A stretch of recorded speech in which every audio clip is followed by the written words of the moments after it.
Bonjour, bonsoir, dépendamment de l'heure à laquelle vous allez me prendre. Larissa Nelly pour Ebony et Era, notre émission qui essaye de retracer un peu le cheminement des Ivoiriens du Canada. Aujourd'hui, je suis avec le frère Samuel Koulibaly. Il va avoir le temps de se présenter. Juste connectez-vous, on vous avait dit 18h45. Aujourd'hui, c'est spécial. Un vendredi, on a essayé de s'ajuster à l'emploi du temps chargé de notre invité. Et j'espère que vous allez encore apprendre beaucoup davantage. Et j'espère aussi que vous allez pouvoir faire affaire avec la compagnie de Samuel. Donc, Samuel, est-ce que tu peux te présenter à nos auditeurs? Ouais, bonjour Larissa. Je dis bonjour à Larissa, je dis bonjour à toute l'équipe de Bonjour. production de cette émission, extraordinaire émission. Je veux également saluer toutes ces personnes qui nous suivent en ce moment ou qui vont nous suivre plus tard. C'est un plaisir de pouvoir être sur ce plateau et de pouvoir partager mon expérience canadienne avec ceux qui arrivent, ceux qui ont l'intention de venir ou même ceux qui sont déjà là. Parce que expérience canadienne, c'est vraiment le mot qu'il faut dire. Être au Canada, ça veut dire qu'en fait, il y a un vécu et il y a aussi l'expérience qu'il faut prendre pour pouvoir vivre. Donc, je veux vraiment dire bonjour à tout le monde, selon le fuseau horaire ou bonsoir, selon le fuseau horaire, mais que nous allons passer un agréable moment ensemble parce que je pense qu'il y a des questions alléchantes que Larissa s'apprête à me poser et auxquelles je vais essayer de répondre autant que je peux. Merci. Merci. La première question que je pose à tout le monde, à Mhm. tous mes invités, c'est quoi qui t'a amené au Canada? Quitter notre 30 degrés, 27 degrés pour venir dans le moins 30, moins 40 souvent. Et actuellement, on est dans les 40. C'est quoi qui t'a amené? Wow. Mais tu sais que je vais te surprendre pour te dire que même en fait, je ne voulais pas venir au Canada. Le Canada ne faisait pas partie de mes plans en ce moment. Actuellement où je te parle là, c'est vrai que étant plus jeune, je travaillais encore au Mali, j'avais envisagé de venir au Canada, mais j'avais manqué le visa 2 fois de suite. Et après, j'ai su que le visa m'avait été refusé parce qu'en fait, j'étais en connexion avec une Canadienne. Donc, les gens pensaient que c'est à cause d'elle que je venais. Pourtant, au moment où j'avais pensé venir au Canada, j'étais bien installé au Mali, j'avais plein de ressources financières, donc j'avais vraiment pas besoin de venir rester ici. Mais je venais juste en vacances, je venais juste me promener. Et pendant que cela m'a été refusé, moi, j'avais simplement décidé de dire que le Canada ne m'intéressait plus. Mais il y avait un autre plan que moi, je ne connaissais pas, qui a dû se dérouler en 2000, à partir de 2018. En 2018, j'ai rencontré mon épouse actuelle et on s'est mariés en 2020. Mais en 2019, je suis venu ici pour la première fois, au moins pour venir voir l'environnement dans lequel elle vivait. Et après le mariage en 2020, c'est là où le Seigneur va me pousser à venir au Canada. Contre toute attente, j'ai dû déménager, j'ai tout abandonné en Côte d'Ivoire. J'étais bien installé, j'avais vraiment pas dans mes plans de venir au Canada, en tout cas dans cette période-là. Mais finalement, je suis ici et je me plais ici en ce moment. Donc, on va dire que moi, en réalité, venir ici, c'était à cause de, comment vous appelez ça, d'un regroupement familial. Voilà, c'est un Oui, regroupement familial. Et je peux dire que ça, c'est une bonne opportunité de toute façon. Donc, on va dire que c'est une cause heureuse qui m'a amené au Canada. chez nous au quartier, on dit c'est go. C'est Femme go. clair. Et elle est claire, effectivement. Ah, voilà, fait là-haut. Ouais, Oh. quand femme t'es claire te tire quelque part, c'est difficile de refuser. C'est difficile de refuser. Ouais. Et on va fermer un peu la page personnelle. Et Mhm, puis, on va parler de les solutions HBC Inc. mhm. C'est quoi ça encore? Ah, c'est quoi ça Il encore? faut nous On, présenter on les parle de solutions solutions. HBC On parle Inc. de solutions. C'est qu'on a des solutions. De toute façon, on parle de solutions. Notamment, c'est qu'on a des solutions. Alors, les Mais solutions est-ce que nous, on HBC, t'a dit qu'on a les problèmes? moi, j'ai détecté beaucoup de problèmes ici, hein, mais je vais essayer d'expliquer, de donner un peu le contexte de la création de la compagnie. Pendant que j'étais encore en Côte d'Ivoire, j'ai fait pratiquement toute ma carrière dans l'informatique parce que je suis informaticien de formation. J'ai fait toute ma carrière dans le domaine informatique. J'ai fait pas mal d'entreprises en Côte d'Ivoire. Après, je me suis retrouvé dans la sous-région en Afrique où j'ai beaucoup évolué dans beaucoup d'entreprises en tant qu'informaticien. Et finalement, moi-même, j'avais créé un cabinet informatique. Donc, où j'ai fait de la consultation, où j'ai fait du développement, on faisait pas mal de choses en informatique. Mais à un moment donné, j'avais comme s'il était fatigué de faire l'informatique, en fait. Donc, je laissais mes jeunes collaborateurs continuer à faire. Mais moi, j'étais beaucoup plus préoccupé par le bâtiment. Je dessinais des plans, je faisais des... En fait, je m'occupais vraiment de tout ce qui était construction, plan de routes, plan de ponts, plan de maisons. Vraiment, je faisais beaucoup de plans à main levée. Et finalement, je me suis essayé à vouloir aller faire de l'entrepreneuriat. Mais malheureusement, ça a failli être un désastre pour moi parce qu'en fait, je me suis trouvé avec des jeunes qui sortaient de l'école, mais qui sont venus, que moi, je ne connaissais pas véritablement, mais je leur ai fait confiance. Et j'ai eu des clients aussi qui m'ont fait confiance et qui m'ont donné aussi l'opportunité de pouvoir construire des maisons. Mais sauf que ceux à qui moi, j'ai donné l'opportunité de pouvoir construire ont commencé à faire beaucoup de mauvaises choses. Donc, et ça m'a valu beaucoup de pertes d'argent. Et heureusement, parce que la plupart de ces clients, si ce n'étaient pas des personnes avec qui j'étais proche, je pense qu'on serait allé peut-être au pire, en fait. Il aurait eu peut-être des emprisonnements là-dedans. Mais tout s'est passé dans l'amiable. Et puis, finalement, je me suis dit, OK, cette affaire-là, il faut que je mette je mette balle à terre parce que ça devient très compliqué. Et quand je me retrouve ici au Canada, c'est là que je me rends compte que beaucoup de personnes, et ça c'est après avoir discuté avec pas mal de personnes, certains de nos amis, je me rends compte que beaucoup de personnes disent que il y a des gens ici qui vont essayer de construire au pays. C'est vrai qu'au pays, j'avais eu ces informations, mais ce n'était pas, en fait, je ne les avais pas côtoyés de près. Ce sont des gens, tu sais, très souvent on dit les ont dit, mais les ont dit, ce sont des propos par lesquels je ne m'affectionne pas réellement. Et, et c'est étant ainsi que j'ai côtoyé de près des victimes, des personnes qui ont été victimes vraiment de, comment on appelle ça, de leur famille. Et c'est pas parti loin, c'est dans leur propre famille en fait, où ils apportaient de l'argent au pays pour construire des maisons, mais le travail n'était pas fait. Où ils apportaient de l'argent au pays pour faire des travaux, le travail est peut-être fait, mais pas comme il veut. Mais malheureusement, lorsqu'il essaie d'en parler, ça devient comme un tollé sur la tête. Parce que pour certains, ils ont même été menacés de mort. Pour d'autres, ça a été, écoute, c'est ton frère qui a fait et puis il n'y a rien. Donc, il n'y a pas de devant, il n'y a pas de derrière, l'affaire reste comme ça. Alors que l'environnement dans lequel je vois les gens ici, comment est-ce que les gens se battent pour pouvoir avoir leur argent? Comment est-ce que les gens sont stressés du matin jusqu'au soir pour avoir des ressources financières et ils se privent de leur plaisir pour pouvoir mettre de l'argent de côté pour pouvoir construire au pays. Pourquoi? Parce qu'en fait, on est au Canada, beaucoup parmi nous sont venus à cause des enfants. Certains sont venus parce qu'en fait, ils voulaient avoir un meilleur devenir, mais il est clair que 80, je dirais même 90% parmi nous ne resteront pas forcément ici jusqu'à leurs 90 ans, jusqu'à leurs 85 ans. À la retraite, beaucoup voudront repartir au pays où ils ont quand même, c'est quand même leur terre natale, c'est quand même leurs racines qui sont là-bas. Donc, beaucoup voudront repartir là-bas.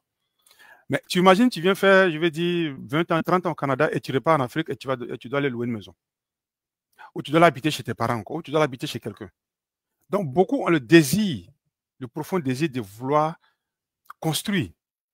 Mais ayant été grugés par leurs propres parents, ayant été grugés par des amis, ayant été grugés même par des entreprises. Parce que certains m'ont dit que des entreprises sont nées au pays, les promoteurs sont venus ici, nous présenter l'entreprise, prendre de l'argent et disparaître avec. Ils n'ont pas eu de droit de recours. Beaucoup sont ici, ils essaient d'attaquer au pays, mais ce n'est pas évident, tu vis ici, et puis bon, la situation est complexe.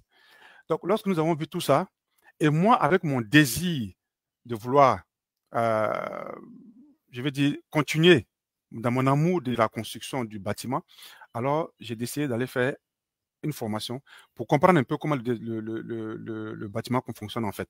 C'est vrai que j'ai fait la formation au Québec, mais ça s'est fait très facilement pour pouvoir faire une adaptation avec la Côte d'Ivoire ou l'Afrique en général.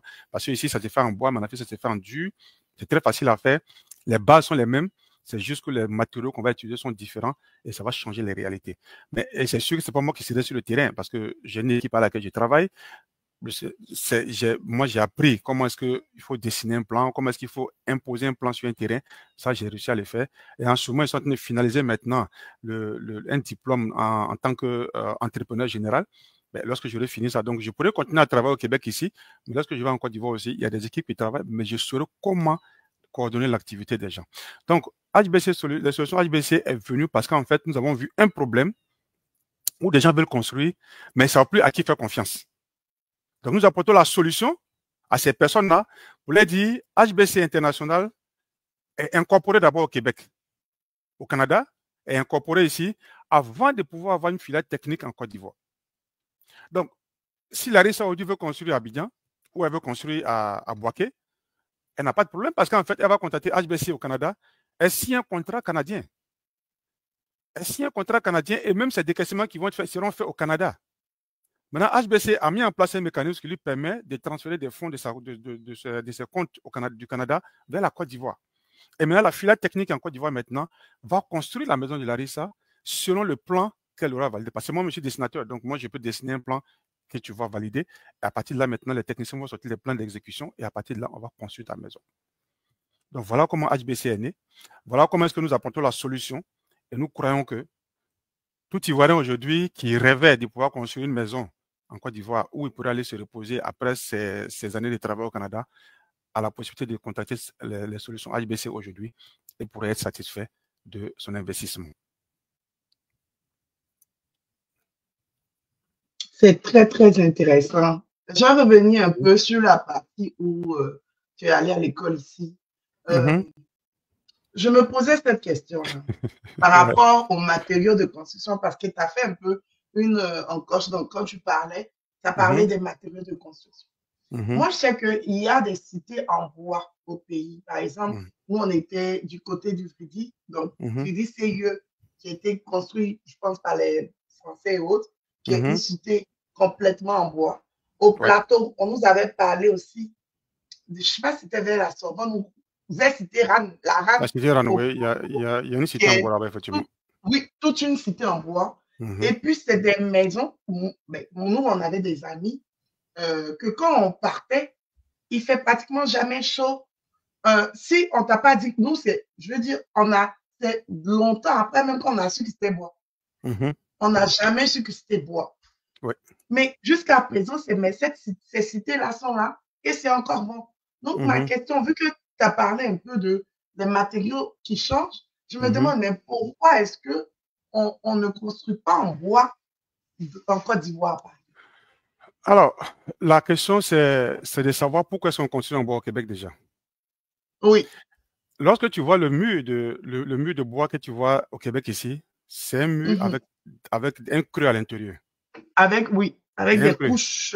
À l'intérieur, tout ce qui est dedans, c'est du matériel qui est fait pour pouvoir protéger l'intérieur de la maison. Ce sont des isolants. Donc, ça permet de pouvoir isoler l'intérieur de la maison pour qu'en période d'hiver, le froid ne puisse pas entrer réellement dans la maison. OK. Donc, si on décide de faire la même technologie en Côte d'Ivoire, c'est faisable et ça a déjà été fait. Ce n'est pas nouveau. De toute façon, les Sikobois existent en Côte d'Ivoire. Voilà. Et moi, j'étais en visite à Toronto il y a peut-être 2 ans où on m'a montré, enfin, c'était au début de quand je suis arrivé nouvellement au Canada, lorsqu'on m'a montré une maison à Toronto, on m'a dit que ça faisait plus $1 million. Et j'ai juste donné l'anecdote à mon frère. Je lui ai dit, mais tu sais que les Sikobois, ça dépend d'où il est. C'est nous là-bas, c'est le moins cher. Sikobois, ça dépend d'où il est.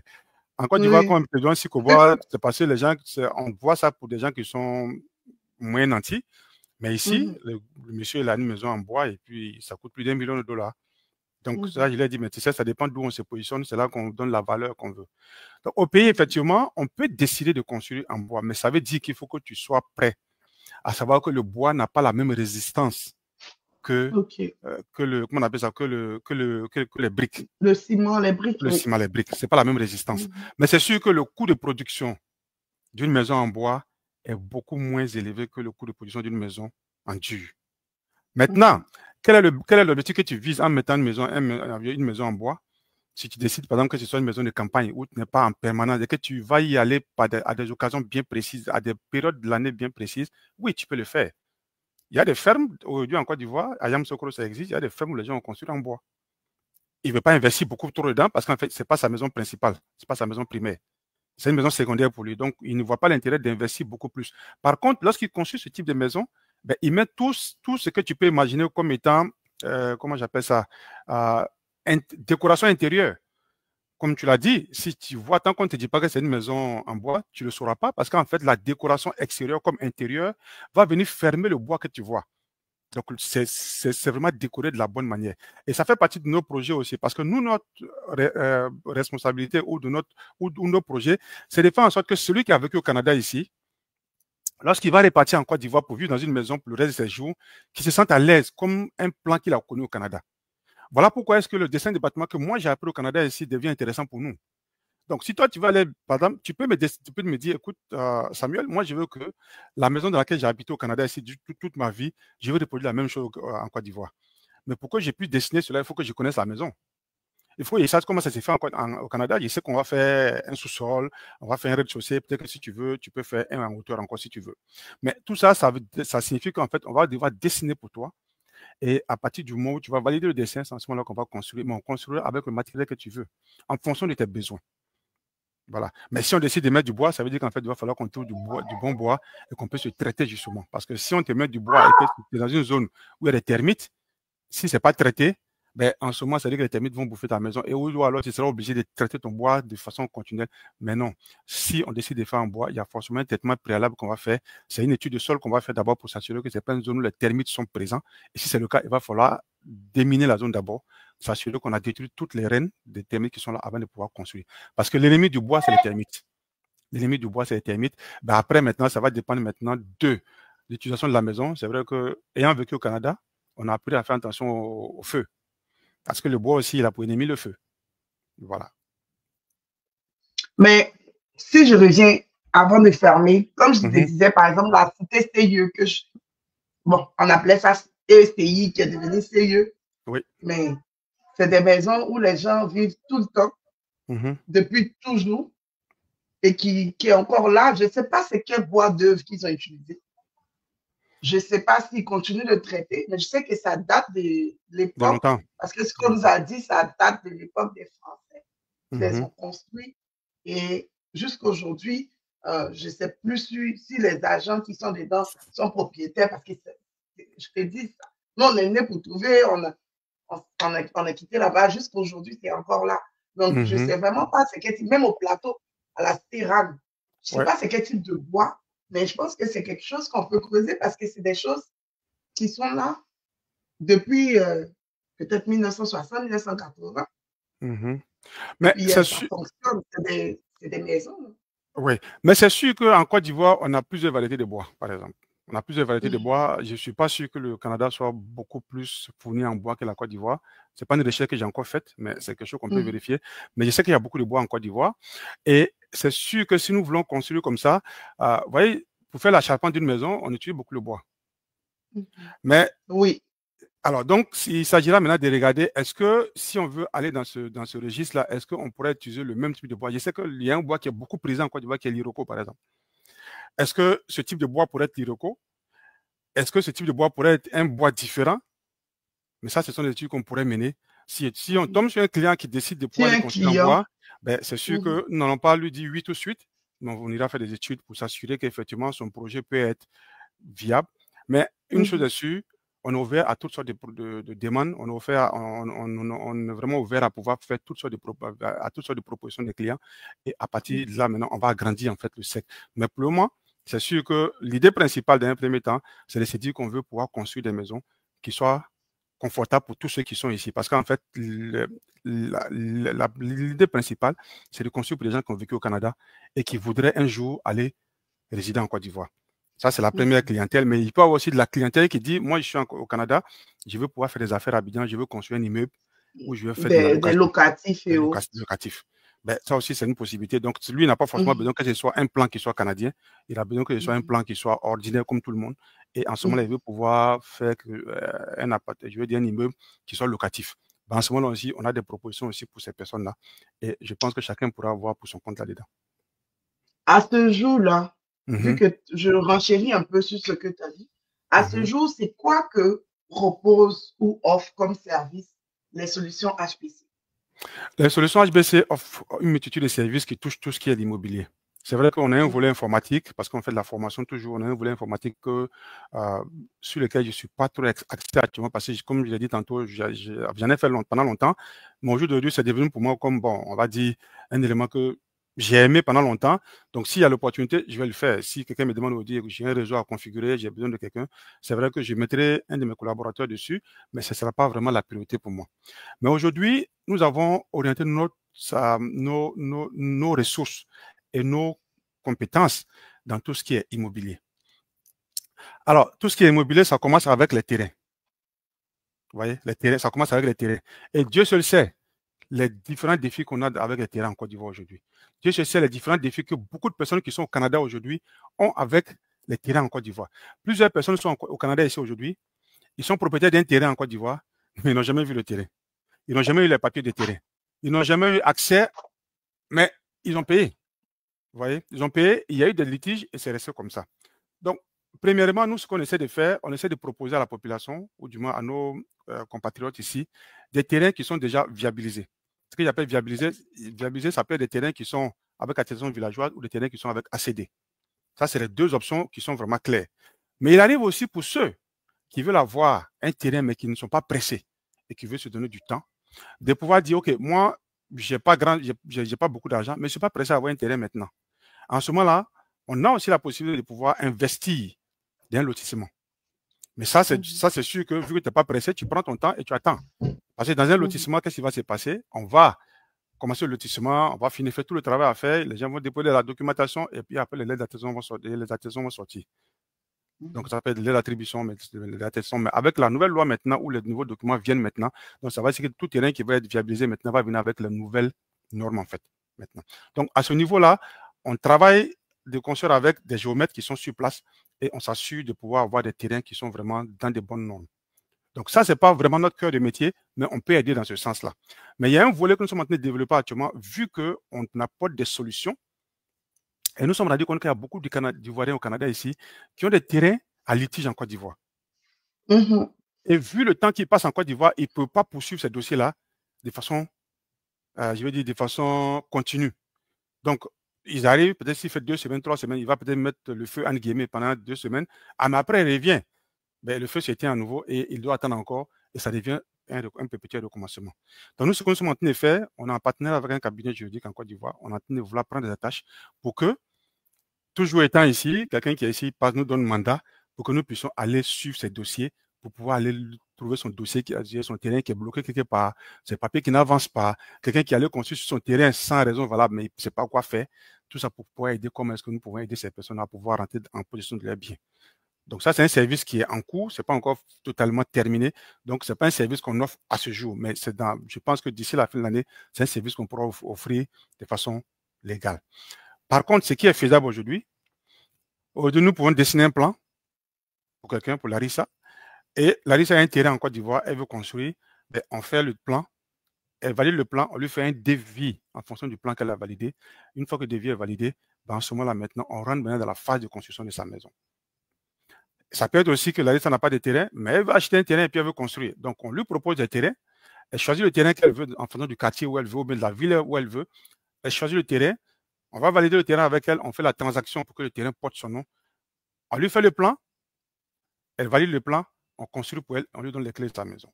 Donc, le joueur va pas en Côte d'Ivoire. Elle va donner à sa maison tranquillement. Donc, voilà un peu. Est-ce qu'elle peut prendre le terrain avec vous et puis faire construire par une autre personne? Oui, il n'y a pas de problème. C'est comme un package. Non, elle peut prendre le terrain avec nous.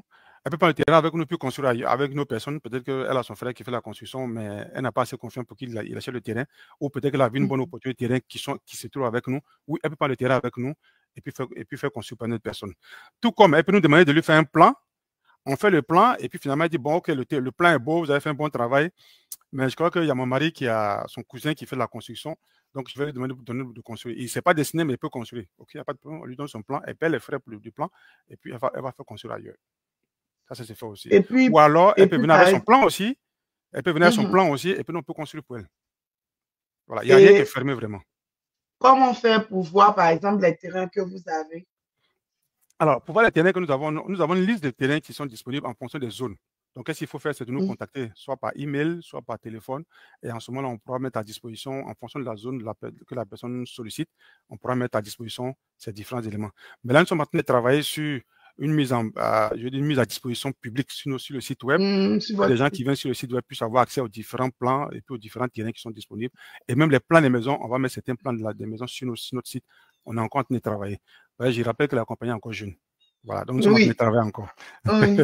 Est-ce que pêle-mêle, Oui. tu peux nous citer quelques zones, pêle-mêle, partout, hein, quelques zones actuellement où vous avez des terrains?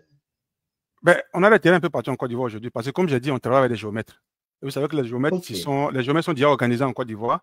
Ils sont dans toutes les zones. Donc, si tu me dis que tu veux un terrain à Korogo aujourd'hui, je suis capable de te le donner. Ok. Tu me dis que tu veux un terrain à Bouna, Et, je peux te le donner. et en moyenne, et je ne te dis pas de me dire le prix est ça, mais en moyenne, je vais prendre un truc comme ça. En moyenne, un 500 mètres carrés, par exemple, à Yamsokro, ça peut être dans les eaux de combien? Un terrain aujourd'hui à Yamsokoro à 500 mètres carrés, s'il est avec une attention villageoise et que c'est un terrain qui est exploitable aujourd'hui, tu iras autour de 3 millions, 500 000 francs CFA. Il faut calculer rapidement pour voir ça fait combien en dollars canadiens, mais ça fait entre 3 millions et 3 500 000 francs à peu près. Mais bon, on va essayer de prendre 400. Si on prend 400, on est comme... 400 mètres carrés? Non, 400, le taux? 400 francs. 400 Donc, le taux. on va te dire dans les 7 000 $. Parce Oui, que si à peu c'est près. 407, et bon, 8 000 $, ça fait 2 400 000. J'ai dit 3 millions à peu près. Si on prend 8 000 $, ça fait 3 200 000. Si je prends 400 comme dollars de référence. Si on prend 3 millions, ça fait 7 500 $. En prenant 400, donc c'est ça. Donc, donc 8 000 $. Voilà. Okay. Mais ça, c'est un terrain, pas avec ACD, mais avec un terrain qui est avec attention villageoise, mais qui est dans une zone où tu peux habiter maintenant. Mais s'il y a un ACD dessus, s'il y a un ACD dessus, il faut peut-être penser plus, peut-être 7 millions à peu près. 7 millions. Donc, il faut multiplier ce montant-là par à peu près 2,5. On va rentrer un peu dans le processus. Je ne sais pas si tu vas pouvoir m'aider un peu dessus. Aujourd'hui, à ce jour-là, selon les nouvelles lois qui sont sorties, quel est le processus d'acquisition d'un terrain en Côte d'Ivoire? Le processus d'attribution d'un terrain. OK. D'acquisition, oui. Est-ce qu'on se lève en parler acheter chez le chef du village ou bien chez le géomètre? Non. En tout cas, si tu me donnes quelques étapes. Aujourd'hui, en Côte d'Ivoire, le ministère de la Construction c'est fortement impliqué dans la gestion des terrains, pour la simple raison que les terrains étaient au préalable gérés par les chefs coutumiers. En Côte d'Ivoire, le terrain appartient à l'État. En Côte d'Ivoire, tous les terrains appartiennent à l'État.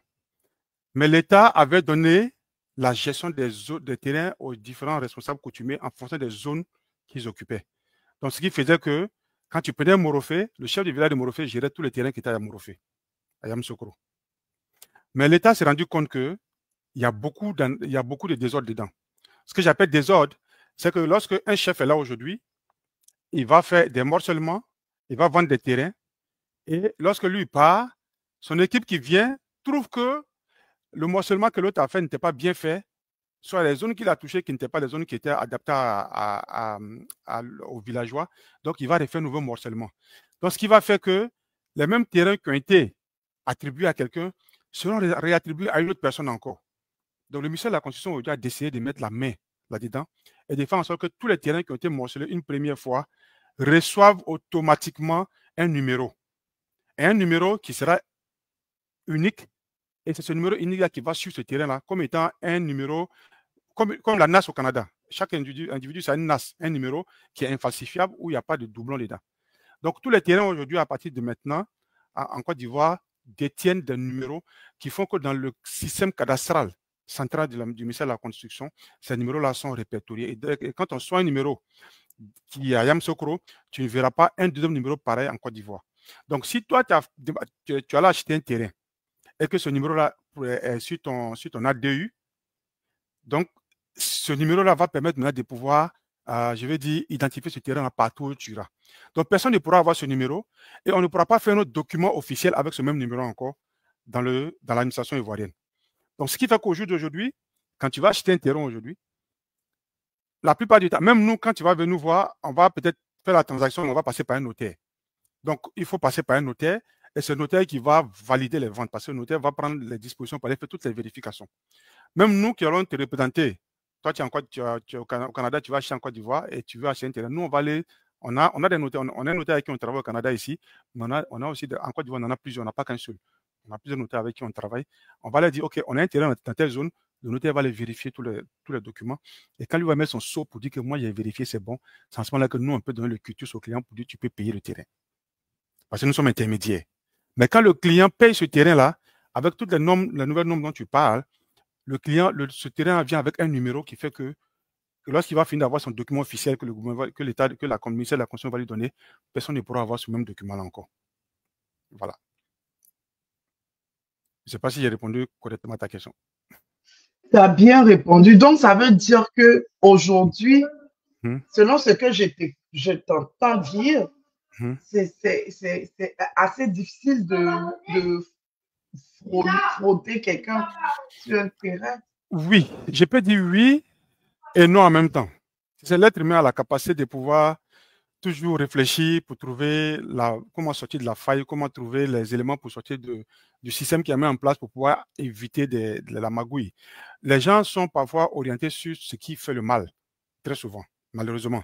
Alors que si tout le monde réfléchissait à dire, bon, écoute, j'ai une idée, ou bien je vais réfléchir pour apporter des solutions à des problèmes, on n'aurait eu que des problèmes dans nos différents pays. Mais certaines personnes, quand bien même que le gouvernement a mis en place cette procédure aujourd'hui, beaucoup vont aller réfléchir encore pour savoir comment ils vont contourner ce principe-là qui est là. Donc, malgré que cette disposition soit en place, ça n'empêche pas que des gens prennent des dispositions.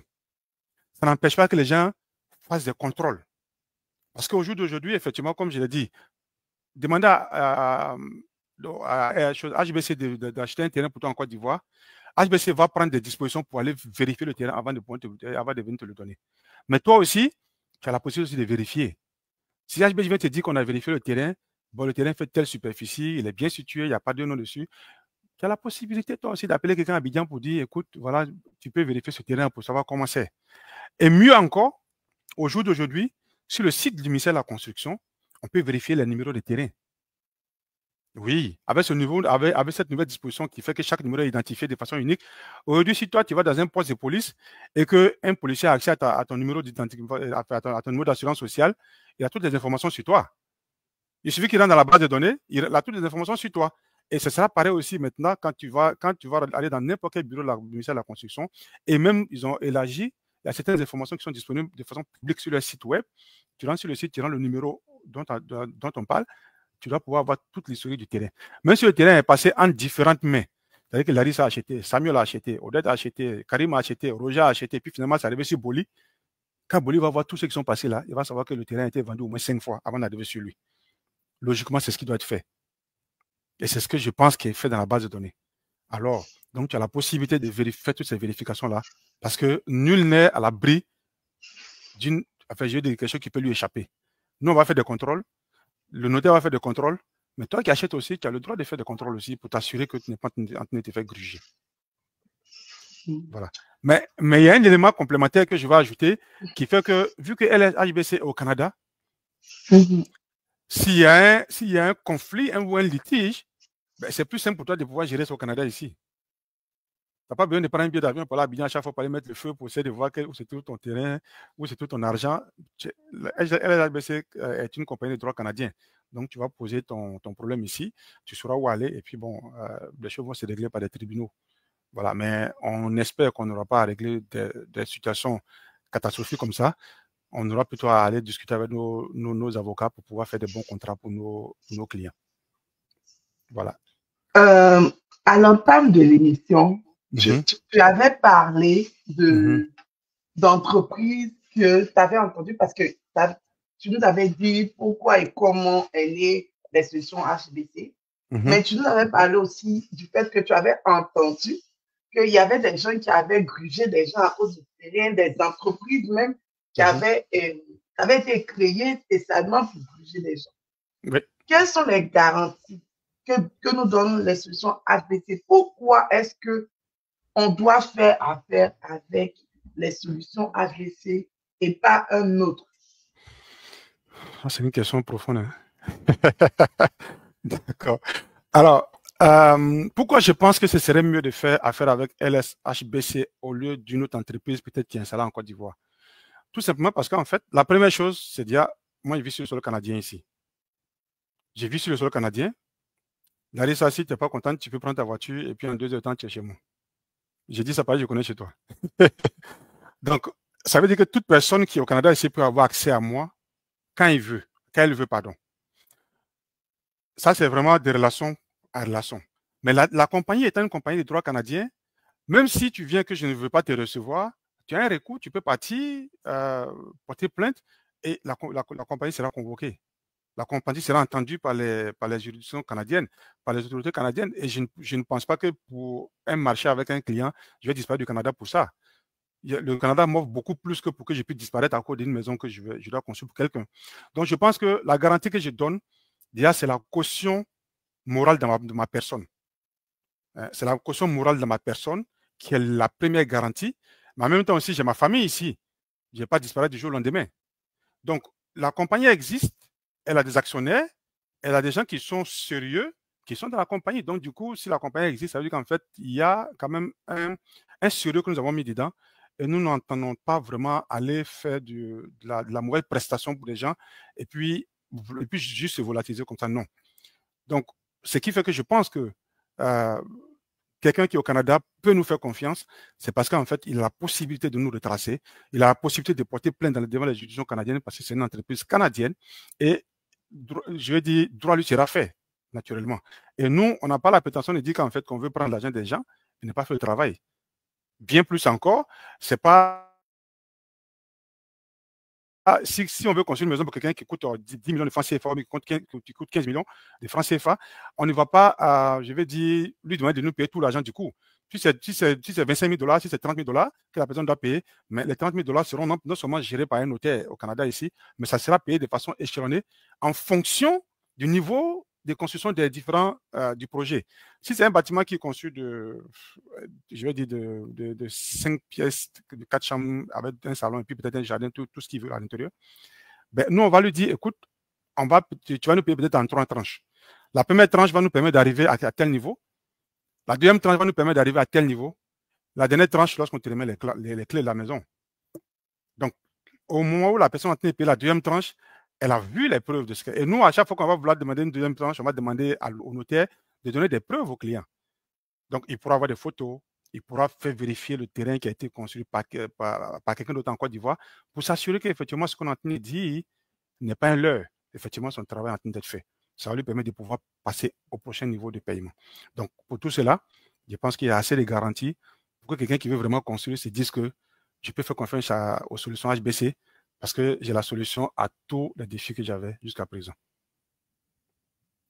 Est-ce que HBC, parce que tu m'as dit que vous êtes en partenariat avec un notaire, est-ce que HBC a regardé, par exemple, avec les banques, si vous avez des contrats, des conventions ou ça m'échappe, des partenariats avec des banques d'ici, par exemple, pour faciliter le prêt si quelqu'un, parce que c'est un bien immobilier, il y a un résident canadien qui veut un bien là-bas, est-ce que HBC a des partenariats avec des banques qui peuvent faire des facilités en termes de prêts ou d'emprunt bancaire? Alors, c'est assez drôle que tu poses la question parce que je crois le mercredi où on devait avoir l'émission, j'avais une réunion avec une banque et hier, jeudi aussi, j'ai eu une réunion avec une autre banque encore, dont je tairai les noms. Mais aujourd'hui, nous sommes en train de travailler à pouvoir savoir si nous pouvons avoir effectivement un partenaire avec des banques. Mais c'est sûr que la plupart des banques, à ce jour, ce qu'elles nous font comprendre, c'est qu'en fait, chaque prêt doit être individualisé. Donc, si Larissa veut un prêt pour construire une maison, ce n'est pas les solutions HBC qui vont influencer la décision de la banque. Donc, ce n'est pas parce que les solutions HBC vont négocier à la banque pour dire, OK, moi, je vous envoie un client, il faut que vous lui fassiez une facilité de prêt. Non, ils vont aller au cas par cas et ils vont aller selon je vais dire, les conditions de la banque. Donc, si Larissa vient, la banque va chercher à savoir dans un premier temps, est-ce qu'elle est éligible à avoir un prêt. tout simplement en pouvant, parce qu'ils ont leurs propres conditions pour pouvoir donner des prêts à des citoyens canadiens. Donc, ils vont vraiment aller avec ça. Par contre, ce qui pourrait être la chose la plus intéressante, c'est qu'en fait, le fait qu'ils savent que le prêt va servir à construire un bien immobilier et que c'est une compagnie qu'ils connaissent déjà qui va construire, ça peut être un élément. Ils ne m'ont pas dit clairement que ça va être un avantage, mais dans leur façon de parler, ça se comprend que oui, ça peut faciliter parce que très souvent, quand les banques donnent des prêts, ils veulent s'assurer qu'effectivement, le prêt là, c'est pour, c'est-à-dire qu'à tout moment, ils peuvent remettre la main dessus si jamais ils se rendent compte qu'il y a quelque chose qui n'a pas bien tourné. Donc, parce qu'ils veulent des garanties, en fait. Donc, en plus d'avoir des garanties de l'ARISA au Canada, peut-être que tu as des maisons ici, peut-être que tu as des entreprises ici, tout ça, ils vont s'assurer que l'ARISA pourra, les solutions HBC qui construisent la maison pour l'ARISA est une entreprise sérieuse dont ils ont la connaissance. Ça pourrait peut-être les amener à pouvoir engager une communication avec l'ARISA à ce sujet-là. Donc, en gros, les deux compagnies avec lesquelles nous avons discuté pour l'instant, il y a une troisième à laquelle je dois discuter, on n'a pas encore eu la rencontre, c'est ça la semaine prochaine. En gros, ce que je retiens de leurs échanges, c'est qu'ils ne peuvent pas nous donner une garantie ferme qu'en fait que les clients que les clients qui vont venir pour négocier un contrat avec eux vont forcément avoir un prêt, mais chacun devra venir faire sa propre demande. Mais le fait que ce soit pour avoir un contrat de construction avec LHBC pourrait flaguer, en guillemets, leur curiosité par rapport à aller vraiment fouiller dans le dossier de la personne. Merci beaucoup. Très intéressant. En commentaire, j'ai même pas de questions. Posez-moi une question. Aujourd'hui, là, je vais dire ça parce qu'après, il va me dire ça. Parce que les questions de base, la causerie a fait, on est allé un peu en profondeur. Donc, vous allez voir que ça suit pas. Mais le but, c'est ça. Apprendre, comprendre. Et puis, pas seulement vendre les solutions HBC, mais si quelqu'un a une question en lien avec la question des terrains, pourquoi pas? Parce que c'est ce que les solutions HBC veulent nous vendre. Là, une question. Est-ce que, parce que HBC, quand je regarde, là, je suis allée regarder un peu sur registre d'entreprise, HBC va avoir 3 ans. Si je regarde le registre d'entreprise. Mais sur le terrain, HBC a combien d'âge et est-ce que HBC a combien d'années actuellement? D'accord. Dans le logiciel de l'entreprise, effectivement, l'entreprise a 3 ans aujourd'hui, mais comme je te l'ai dit tantôt, j'étais à l'école. J'étais à l'école. J'étais à l'école. Et pourquoi j'ai dit ça? Parce qu'en fait, on a pris du temps. Moi, personnellement, en tant que le promoteur, j'ai pris du temps pour aller me former d'abord. Je ne voulais pas commettre les mêmes erreurs que j'ai commises quand j'étais en Côte d'Ivoire où je me suis fait gruger par des jeunes. Donc, je me suis dit, il était important pour moi d'aller apprendre. Mais vu que je suis au Québec, c'est mieux pour moi d'apprendre sur le terrain du Québec. Comment est-ce que, et vous êtes d'accord avec moi, qu'il y a de la rigueur ici. La rigueur du travail dans tous les secteurs que nous sommes ici fait que nous voulons apprendre d'eux. Et pendant tout ce temps, on a appris. Pendant tout ce temps, j'ai appris et j'ai beaucoup appris même d'ailleurs. Et donc, c'est quand j'ai fini d'apprendre tout ce que je devais apprendre, je n'ai pas encore fini parce que je continue encore de finaliser mon diplôme en tant qu'entrepreneur général. Donc, c'est là, l'année dernière, que nous sommes allés construire, que nous sommes allés créer la Côte d'Ivoire, en fait, l'entreprise de la Côte d'Ivoire. C'est l'année dernière que nous sommes allés la construire. Nous sommes allés la créer. Donc, elle est maintenant prête avec tout ce qu'il y a comme, on va dire, outils techniques, logistique technique, ressources humaines, tout est déjà disponible sur le terrain maintenant parce que nous avons pris le temps de nous former d'abord. Et je continue, mais à pouvoir aller finaliser le diplôme en tant qu'entrepreneur général. Et ça va me donner la capacité de pouvoir concilier plusieurs projets parce que je suis convaincu qu'il y aura beaucoup de projets à gérer. Donc, on veut pouvoir se donner la capacité de pouvoir gérer tous ces projets-là en même temps. Donc, en fait, effectivement, on va dire que LSHBC aujourd'hui, sur le terrain, à 1 an aujourd'hui, moins d'1 an parce que ça a été créé, je vais dire, en février de cette année, en janvier de 2025 en Côte d'Ivoire. Et c'est maintenant que nous sommes vraiment fin prêts pour pouvoir démarrer réellement en Côte d'Ivoire, effectivement. Est-ce que vous avez déjà des maisons construites que vous mettez en vente? Si oui, dans un exemple de 4 pièces à 20 millions, sur combien de temps l'acheteur doit-il vous payer? OK. Alors, Pour le moment, on n'a pas de maison déjà prête à être construite. Il n'y a pas de maison, non, pardon, on n'a pas de maisons qui sont déjà construites pour dire que nous voulons les revendre. Et ça, pour le moment, ce n'est pas l'axe sur lequel on s'oriente d'abord. Pour le moment, on n'est pas encore orienté sur l'axe de pouvoir les construire et puis revendre dans un premier temps. Dans un premier temps, ce que nous voulons faire, on est vraiment orienté vers des personnes qui sont dans le besoin aujourd'hui de construire, c'est-à-dire qui ont le rêve de construire. Donc, c'est quelqu'un qui vient, qui dit, j'ai un plan, ou j'ai une idée, j'ai un terrain et j'ai besoin qu'on m'aide à pouvoir construire. Avec cette personne-là, nous allons faire le cheminement ensemble. Mais l'option de pouvoir aller construire et revendre fait partie de notre plan d'action, mais ça va se faire en seconde position. La première position dans laquelle nous nous sommes basés, c'est de pouvoir construire pour des gens qui sont dans l'urgence aujourd'hui de pouvoir construire parce qu'ils ont de l'argent, ils ont un terrain, mais ils recherchent quelqu'un pour construire. Donc, nous, dans un premier temps, c'est ceux-là qu'on veut satisfaire. Maintenant, ceux qui n'ont pas, qui sont pas, je veux dire, qui n'ont pas encore, qui n'ont pas encore le projet de construire, il pourrait arriver que nous décidons maintenant d'avoir un modèle de construction et de dire que, bon, OK, on va aller, par exemple, à Bingerville ou on va aller à Korogo et on va construire une cité de 200 maisons avec de tels niveaux et chacun maintenant va pouvoir choisir dans ce modèle et puis choisir un type de maison qu'il veut. Donc, la question parlait d'une pièce de 4 pièces à 20 millions à peu près. Combien de temps il faut payer? Donc, si c'est pour la construction, effectivement, comme je l'ai dit, on va vous demander de nous payer en 3 temps. Le premier niveau de construction va certainement aller sur 50% ou 40% ou 35%. Ça va dépendre des négociations que nous allons avoir justement. Parce qu'on n'est pas aussi bloqué. On est ouvert quand même parce qu'on s'est dit qu'on a affaire à des personnes qui ont des réalités quotidiennes. Donc, nous, on peut dire, OK, la maison coûte 20 millions de francs CFA, mais on a besoin que vous fassiez, par exemple, un dépôt pour que nous puissions démarrer votre chantier. Il peut dire, bon, OK, moi, j'ai seulement 40 000, je vais sur les 20 millions, j'ai seulement 10 millions disponibles. Ça fait 50%. Mais quelqu'un pourrait dire, non, j'ai 8 millions disponibles. Ça fait un pourcentage aussi. Mais on s'entend sur les différents pourcentages que nous allons pouvoir faire. Et ça sera confiné dans un document que notre avocat va pouvoir confirmer avec le client avant de pouvoir lancer le projet.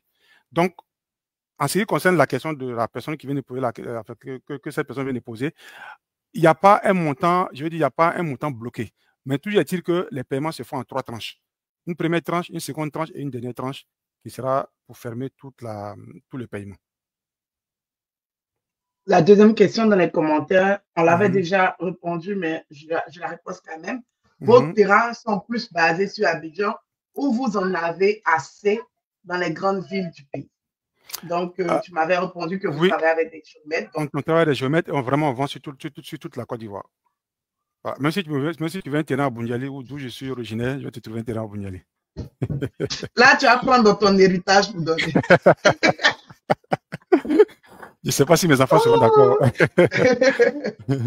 Bon, c'est quel conseil tu donnerais à quelqu'un qui veut s'investir, qui veut investir dans l'immobilier en Côte d'Ivoire? L'immobilier en Côte d'Ivoire et partout d'ailleurs, c'est un secteur qui est porteur, mais c'est un secteur qui en même temps, je vais dire, il faut être humain.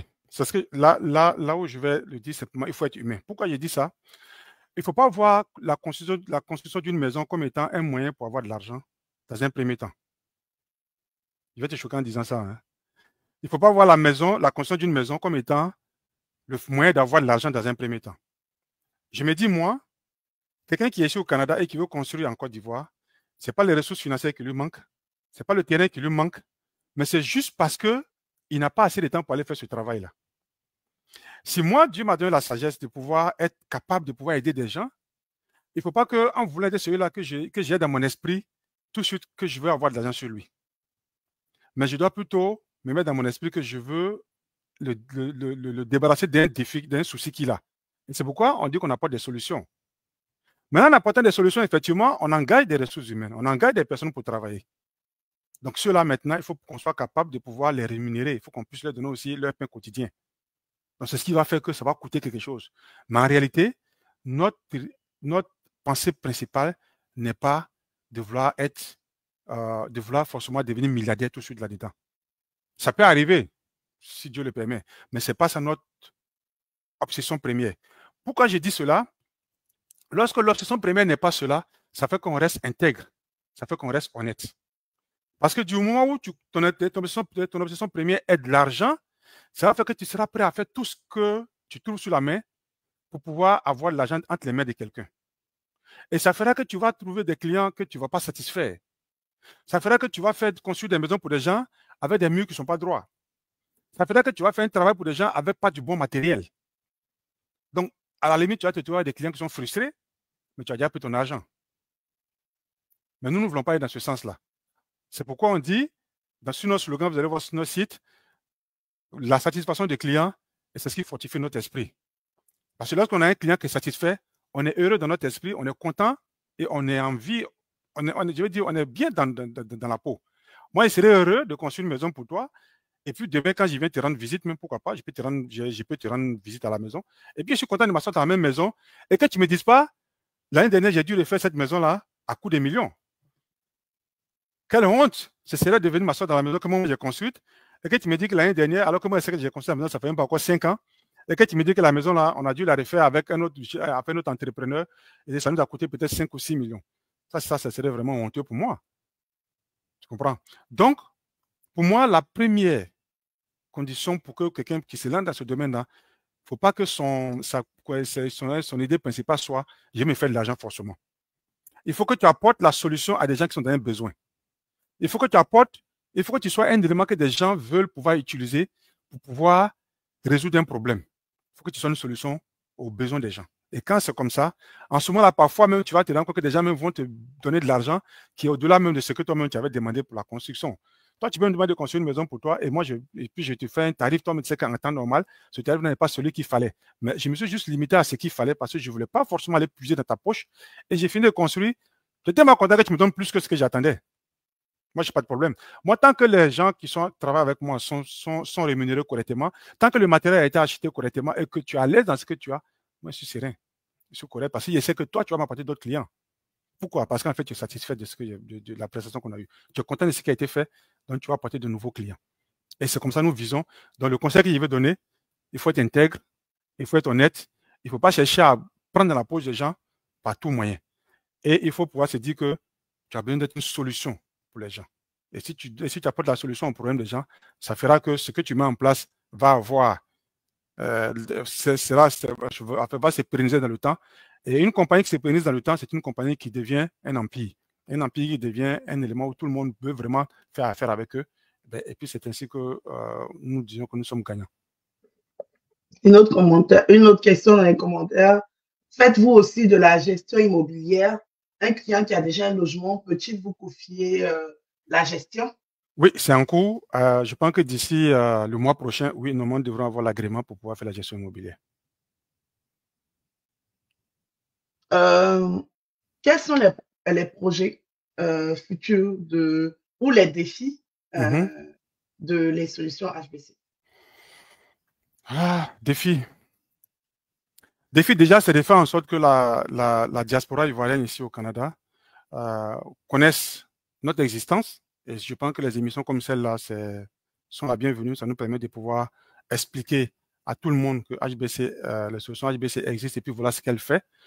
Après, maintenant, de pouvoir montrer à tout le monde le sérieux de notre travail, montrer à tout le monde qu'ils peuvent nous faire confiance, montrer à tout le monde qu'on n'est pas là pour pouvoir prendre dans les poches des gens sans pouvoir donner le service auquel ils ont droit. Parce que quand je regarde les compagnies au Canada ici, oui, tu payes pour un montant, mais tu as le service que le service que tu t'attends, auquel tu t'attends, tu as le service qui est rendu.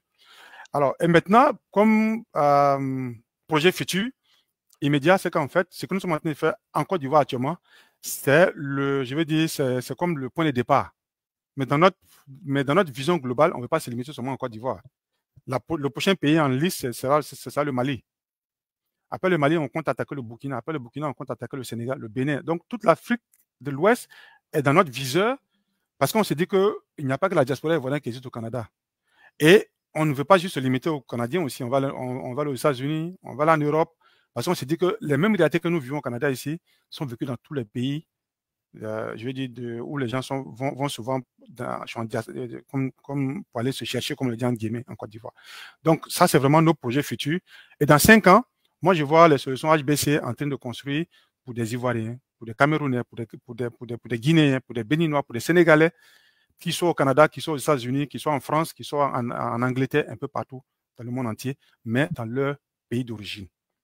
C'est ça notre le projet futur.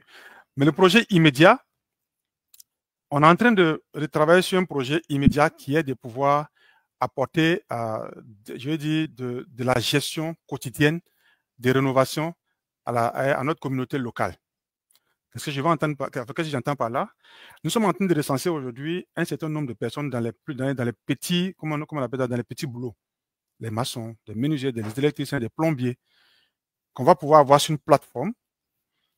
Et Larissa a un problème de plomberie chez elle à la maison. Elle va rentrer sur notre plateforme, elle va dire j'ai besoin d'un plombier à telle adresse. Et maintenant, le système va regarder dans la plateforme tous les plombiers qui sont dans la zone, qui sont dans une base de données, et va leur envoyer une alerte. Et celui qui est capable de pouvoir répondre dans la zone, il va régler le problème de Larissa. Nous, on va facturer à Larissa le montant qu'on doit facturer et le prestataire va nous facturer, nous, on va le payer. Et ça va nous aider dans la communauté. Et ça, c'est un service et cette prestation-là, on va la donner en premier lieu à la diaspora. Parce qu'au jour d'aujourd'hui, entre nous, pour que quelqu'un vienne juste réparer un robinet qui est démonté à la maison, j'étais subjugué de voir que des gens peuvent te prendre qu'à $300 pour ça. Juste monter un robinet. Les gens peuvent te prendre $300 pour ça. Tout simplement parce qu'en fait, ils ont des tarifs horaires. C'est pas qu'ils veulent être gourmands, mais c'est comme ça, c'est régi. Ils ont des tarifs horaires. Ben, quand il suit son tarif horaire, le minimum, ça va être peut-être 1 heure de temps. Après, à son déplacement, peut-être il va peut-être parcourir 100 km pour venir te voir, mais ça va coûter $300, $350. Alors que le même travail pourrait coûter peut-être $50. On pourrait peut-être faire payer $50 et puis peut-être payer le déplacement de la personne à $50. Donc peut-être à $100, on aurait pu régler ton problème plutôt que les $300. Donc ça, c'est un projet qui est sur notre table, sur lequel on est en train de travailler en ce moment. Et nous pensons que d'ici 3 mois, on pourra revenir peut-être sur la même émission si on est invité, bien sûr, pour nous présenter ce projet-là. Et on sera vraiment heureux de dire qu'on veut donner un outil de gestion quotidienne et de rénovation à la communauté. Parce que si on est venu ici, ce n'est pas pour que tout ce qu'on gagne reste ici aussi. Ben, on doit vivre quotidiennement, mais il faut quand même qu'on puisse avoir la possibilité de pouvoir mettre un peu pour pouvoir acheter du ciment, payer aussi pour pouvoir construire. Ça se suit, hein? Parce que pendant que je veux construire pour toi en Côte d'Ivoire, il faut que je t'aide, il faut que je t'aide à pouvoir économiser de l'argent pour pouvoir acheter du ciment en Côte d'Ivoire. Voilà. Une autre question, est-ce que vous faites de la rénovation de bâtiments vous-même ou la confiez-vous à des sous-traitants? Donc, quelqu'un qui a déjà un bien immobilier en Côte d'Ivoire et qui veut le mettre au goût du jour ou le rénover. Mais sa question, c'est est-ce que ce sera au Canada ou c'est en Côte d'Ivoire? S'il peut préciser, s'il peut préciser sa question, ça va nous aider. Ça sera en Côte d'Ivoire, je pense. Ben, en Côte d'Ivoire, oui, nos équipes techniques font la rénovation directement. Là, on ne sous-traite pas. Là. Et au Canada? Au Canada, oui, on fait la sous-traitance. Au Canada, on fait la sous-traitance. Donc, tu as vu que tu as répondu aux deux. J'ai répondu aux deux en même temps. Parce qu'au Canada, moi, je suis dessinateur en bâtiment. Donc, la plateforme qu'on a été mettre en place va englober toutes ces personnes, en fait. Tous ceux qui sont dans les petits métiers, qui ont appris, qui ont fait l'électricité, qui ont fait la maçonnerie, qui ont fait la plomberie, tout ce que vous pouvez imaginer comme moyen de sous-traitance, ben, nous, on va sous-traiter avec ces personnes-là pour pouvoir aider les gens qui sont dans le besoin. Mais si c'est en Côte d'Ivoire, là, c'est mon équipe qui le fait directement. Comment est-ce que on peut, ben, là, tu as déjà dit, parce que je voulais demander, est-ce que les solutions HBC engagent? Est-ce qu'ils engagent actuellement? Est-ce que vous êtes en mode de recrutement? S'il y a des gens qui sont dessinateurs, que ce soit ici, que ce soit en Côte d'Ivoire. Oui, c'est sûr que d'ici 1 an, je sais qu'on aura besoin de monde. Quand les projets vont... Oui, on aura besoin de monde parce qu'en fait, moi, étant dessinateur, c'est sûr que je ne pourrais pas m'asseoir pour dessiner continuellement parce qu'il va falloir les négocier, il va falloir faire la jonction de pas mal de choses. Donc, c'est sûr que j'aurai besoin d'équipes pour pouvoir dessiner. Mais lorsque on sera rendu à ce niveau, c'est vrai que ces équipes-là auront un mode de fonctionnement qui est différent de mode classique d'employés de bureau. Mais c'est sûr qu'on aura besoin de dessinateurs à grande échelle. Et même au niveau de la rénovation, on aura besoin de plusieurs personnes parce que la plateforme qu'on est en train de mettre en place va demander qu'on ait beaucoup plus de personnes sur la plateforme qui sont disposées à être opérationnelles sur le terrain. Donc, c'est sûr que ceux qui sont dans les petits, qui ont de la compétence, qui ont de la matière grise, comme on le dit, dans les petits métiers, on aura besoin de plusieurs personnes comme ça au Canada ici. En Côte d'Ivoire aussi, oui, au jour d'aujourd'hui, on est vraiment ouvert à pouvoir avoir des jeunes talents Parce que là, en ce moment, quand j'ai commencé à faire la société informatique, tous ceux qui ont travaillé avec moi, c'était des jeunes que je suis allé chercher à l'école, même carrément. Je suis allé chercher à l'école, on est venu monter la compagnie ensemble. J'aime bien ça parce que commencer à partir avec des gens qui commencent nouvellement et qui ont des chantiers à vouloir lancer et qui ont des challenges qui veulent relever. Vous voyez? Parce que parfois, vous trouvez des gens, oui, on peut avoir des gens qui ont déjà fait leur carrière, qui sont déjà assis. Si on a besoin d'eux pour des conseils, on a besoin d'eux pour des conseils. Mais quand on veut vraiment lancer une structure qu'on est en train de lancer, HBC aujourd'hui, on a besoin de gens qui veulent relever des défis. Donc, c'est sûr qu'en Côte d'Ivoire, on aura besoin de personnes qui veulent faire les preuves. Et ça, il y a pas mal de jeunes qui sont venus, qui sont formés dans les écoles canadiennes, qui veulent repartir en Côte d'Ivoire aussi. Ceux-là, ce sont des gens que nous allons certainement vouloir pister. Et ce sont des gens qu'on pourrait travailler, avec lesquels on pourrait travailler certainement. Là, notre émission est en train de tirer à sa fin. Est-ce que tu t'attendais à une question par rapport à notre échange que tu espérais qu'il n'est pas venu?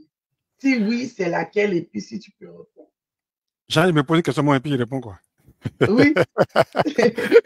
Si, il y en a. Hein. Oui, non, mais il peut en avoir. Tu sais, en fait, dans l'échange, il y a un point sur lequel j'avais touché, mais j'espérais que tu poses la question effectivement.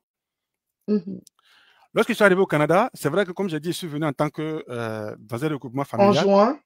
Ouais, je suis venu comme mari. Comme mari. Là, c'est comme mon mari, vous n'aimez pas le terme conjoint. Le terme conjoint, ça me fatigue d'une manière bizarre, donc je préfère le terme mari. Lui aussi, voilà. j'aime pas. Et il a raison. Donc, quand je suis venu en tant que mari, et puis, je me suis retrouvé, j'ai fait 1 an, je ne peux pas travailler. C'était assez bizarre. Et je suis venu avec beaucoup d'idées dans ma tête. Parce que quand tu es entrepreneur, c'est difficile pour toi de t'asseoir à ne rien faire. En fait, ton cerveau tourne à 80, à plus de 100%, à plus de 100% à l'heure. Donc, tu cherches toujours qu'est-ce que tu vas faire pour pouvoir être une solution. Donc, pendant ce temps, je ne pouvais rien faire parce que je n'avais pas la documentation nécessaire, je n'avais pas les papiers. Et les gens me disaient, mais tu peux aller travailler au noir, tu peux faire ceci, tu peux faire cela. Je n'ai pas voulu le faire tout simplement parce que je me suis dit, venir dans un pays comme celui-là, je ne suis pas venu par moi-même, je n'ai pas besoin d'aller travailler au noir. Par contre, ce que je peux faire, je suis allé travailler en tant que bénévole. Pendant 1 an, j'ai travaillé comme bénévole dans un centre en fait, dans une banque alimentaire. Et pendant que je travaillais dans la banque alimentaire, j'ai travaillé 1 jour par semaine. Mais pendant que j'ai travaillé 1 jour par semaine, je suivais toute ma documentation, je suivais les papiers, je faisais ce qu'il fallait faire, je répondais aux appels, je faisais ce que j'avais à faire, mais je suis resté en tant que bénévole en attendant le temps qui était marqué pour moi. Donc, je vais insister sur ce thème-là, sur le temps, parce que beaucoup ils viennent se chercher. Mais arrivé ici, peut-être que les réalités font qu'ils n'ont pas toujours les bonnes dispositions. Donc, ils prennent des raccourcis.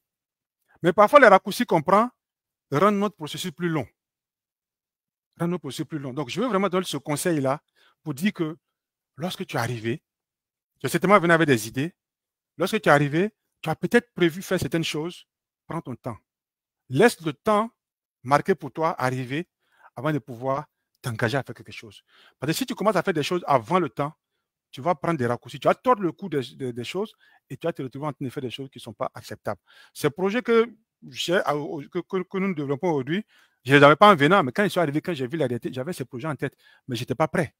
Il fallait aller à l'école. Pendant que je partais à l'école, tu m'imagines aujourd'hui aller m'asseoir en classe. Ce n'était pas évident. Ça allait faire un 2EP, aller à l'école tous le matin à 7 h, finir à 15 h.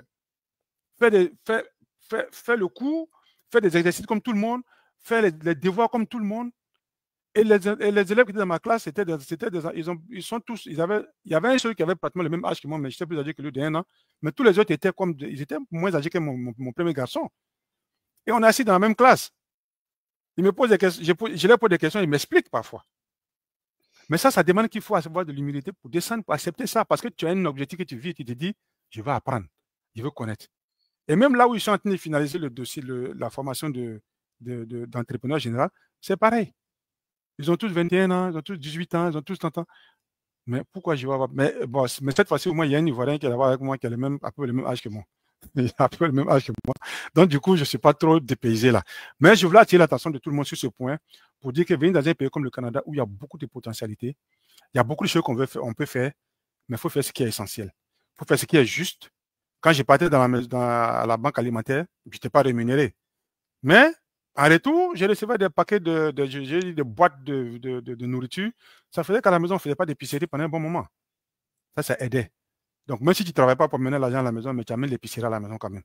Donc, ça permet de faire qu'on ne te regarde pas avec un œil bizarre, on te regarde normalement, comme tout le monde. Voilà. Donc, vraiment, soyons attendons notre temps. Parce qu'un pays comme le Canada offre beaucoup de possibilités, mais il faut choisir la bonne possibilité pour toi. Parce que tu as des rêves que tu poursuis. Il faut pouvoir aller exactement sur ce que tu poursuis, mais il faut le faire de la bonne manière. Voilà. Merci Alors, beaucoup. je fais une autre question encore. Il y a une question, ben, je pense qu'on avait répondu. Est-ce que vous avez actuellement des terrains disponibles qu'on peut, dans l'immédiat, acheter? Oui. Si quelqu'un veut acheter... Oui, la réponse est oui. Il peut nous contacter par mail, par téléphone, et on pourra lui donner la liste des terrains que nous avons, et il pourra faire son choix, et puis on pourra s'entendre avec lui, il n'y a pas de problème. Si la liste peut être diffusée, tu peux aussi me l'envoyer. Oui, et puis tu vas le mettre sur moi, le site. Voilà, je vais le mettre sur la page. On peut faire ça. Si ça peut être diffusé. Oui, bien sûr, il n'y a pas de problème. Ce n'est pas un secret. On peut le diffuser, mais seulement que c'est les prix qu'on ne mettra pas forcément sur la liste, sur la page. OK. On va mettre la liste des terrains. Celui qui est intéressé va nous contacter. On va lui donner les informations. Il va te contacter. Effectivement. Mais si TTF qui dit il a vu le terrain chez moi, il y a commission, non? Après, on ne sait pas. Oh, là, notre émission tire à sa fin. Est-ce que tu as un message, une pensée à la communauté immigrante au Canada? Est-ce que tu as un message pour eux? Ce que j'ai comme message, c'est de dire que tout rêve peut devenir réalité quand on croit vraiment à notre rêve. Aujourd'hui, me voir en train de venir à une émission, de venir parler d'une compagnie comme les solutions HBC, ça a commencé de rien du tout. J'ai pensé à ça et j'ai réussi à le mettre en place, mais parce que je me suis donné les bonnes idées. Je me suis fait entourer aussi des bonnes personnes qui me donnaient les bons conseils. Mais surtout, je suis parti avoir la bonne formation qu'il fallait pour cela. Mais en même temps aussi, dire que avoir une maison n'est pas aujourd'hui un luxe. C'est un besoin vital. C'est un besoin vital pour toute personne qui est au Canada, qui paye cher pour pouvoir vivre. Mais il s'est dit qu'à un moment donné, je suis à la fin de ma vie, je vais pouvoir me reposer quelque part, ou je vais pouvoir laisser ça comme état à mes enfants. Donc aujourd'hui, construire une maison, ce n'est pas un luxe. Comme au Canada, avoir une voiture n'est pas un luxe. Aujourd'hui, avoir une maison partout dans le monde n'est pas un luxe. C'est vital. Nous croyons que les solutions HBC viennent aujourd'hui pour pouvoir donner une solution à tout un chacun qui aujourd'hui rêve de pouvoir se dire que je veux pouvoir réaliser ce fardeau, c'est ôter ce fardeau qui est sur mon cœur parce que je veux laisser un héritage à mes enfants sur ma terre natale. Les solutions HBC aujourd'hui se positionnent pour dire tu peux nous faire confiance. Si tu n'as pas suffisamment confiance au visage de Samuel que tu vois, tu peux faire confiance aux juridictions canadiennes parce que les solutions HBC sont incorporées au Canada, donc sont affiliées à toutes les lois canadiennes. Donc tu peux faire confiance à la solution HBC et tu peux venir valablement négocier un contrat de construction. Et nous serons vraiment heureux de passer un contrat canadien avec toi, mais de construire une maison pour toi en Afrique. J'ai dit en Afrique parce que ce ne sera pas juste en Côte d'Ivoire, ça sera au Mali, ça sera au Bénin, ça sera en Guinée, ça sera au Burkina Faso. Et on pense que nous serons heureux de pouvoir des gens qui sont dans le besoin pour pouvoir construire des maisons pour eux. Donc c'est vraiment ce que je peux dire. C'est un appel que je lance pour dire que ne soyons pas découragés. On a commencé un jour, ça ne s'est pas bien passé, mais on ne peut pas baisser les bras parce que nous avons besoin de réaliser nos rêves. Donc, je veux vraiment bénir le Seigneur. J'ai failli dire, mais ça, on peut le dire. Oui, bénir le Seigneur. Je veux bénir le Seigneur pour cette opportunité que nous avons eue, mais dire merci aussi pour l'équipe de production qui a permis que cette émission puisse avoir lieu parce qu'on n'a pas eu d'interruption. C'est pourquoi j'ai béni le Seigneur parce qu'on n'a pas eu d'interruption d'électricité, pas de problème de coupure. Oui. Donc, nous avons pu avoir l'émission du début jusqu'à la fin et dire à tous ceux qui vont écouter l'émission, mais qui écoutent maintenant, contactez-nous. Nous avons des solutions pour tous vos défis et nous croyons que lorsque vous serez satisfait, nous, on sera fortifié parce qu'on dit que votre satisfaction fortifie notre esprit. Fortifie notre esprit. Donc, merci à tout le monde. Merci. C'était Larissa avec Samuel de Les Solutions HBC. Ils se sont donnés pour but de nous offrir un toit en Côte d'Ivoire ou en Afrique en général et aussi au Canada parce qu'il travaille aussi en sous-traitance au Canada.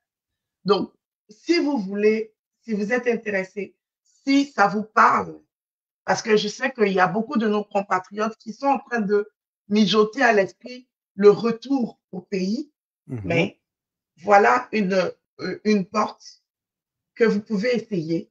Et comme il a dit, c'est une entreprise de droit canadien. Ils sont enregistrés au registre des entreprises du Québec. J'ai mis même leur numéro d'enregistrement. Donc, comme il le dit, vous pouvez les poursuivre ici. Et je ne veux même pas que ça arrive parce que je sais que j'ai confiance en Samuel. Je sais qu'il c'est pas quelqu'un qui va se défiler. Donc, et aussi Samuel est bénévole à SICA. Il n'a pas dit ça, hein, mais je vous dis, il est de SICA aussi. Solidarité Ivoirienne, il est bénévole à SICA. Donc, il fait aussi du bénévolat sans compter. Donc, soutenons les solutions HBC. Essayons. Donnez-moi l'argent, je serai votre cobaye. Ça, c'est bien dit, par exemple. Pour construire avec eux. Donc, bonne soirée à tout le monde et Bonne puis à soirée. mercredi prochain. Bye bye. Bye.